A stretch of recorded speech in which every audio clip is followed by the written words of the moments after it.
ऐसा कम ही होता है जब दो देशों के बीच जिस साल युद्ध शुरू हो उसी साल खत्म भी हो जाए। लेकिन साल 2020 में ऐसा हुआ। आर्मेनिया और अजरबैजान के बीच इस साल हुए युद्ध ने दुनिया को एक पल को तीसरे विश्व युद्ध के मुहाने पर ला खड़ा किया था। नागोर्नो काराबाख को लेकर 43 दिन तक चली इस लड़ाई में करीब 5000 लोग मारे गए। लेकिन इसका नतीजा क्या रहा और ये युद्ध कैसे थमा, इस पर देखिए हमारी ये खास रिपोर्ट। 5000 से ज्यादा लोगों की मौत और आर्मीनिया की हार। साल 2020 में हुई आर्मीनिया और अजरबैजान की जंग का यही हासिल रहा।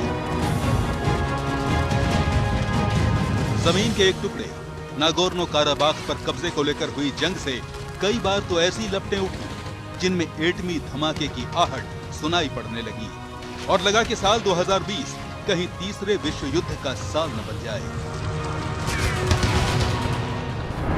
27 सितंबर ये वो तारीख थी जब आर्मेनिया और अजरबैजान के बीच जंग शुरू हुई।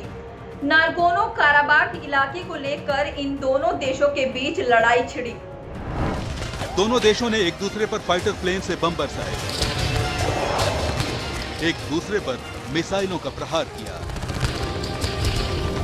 एक समय तो इस युद्ध को लेकर दुनिया के तमाम शक्तिशाली देश ऐसे गुत्थम गुत्था होते नजर आने लगे जिससे दो मुल्कों के युद्ध के महायुद्ध में बदलने की आशंका पैदा होने लगी।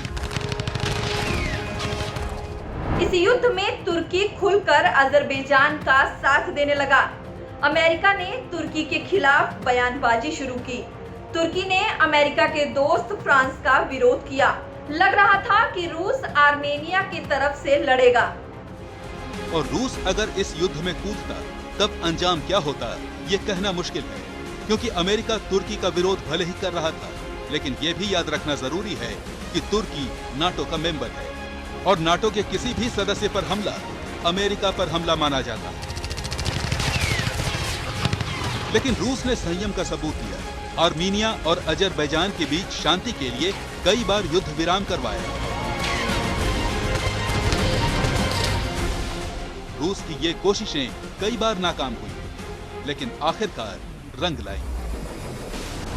9 नवंबर को रूस ने दोनों देशों के बीच समझौता करवा दिया।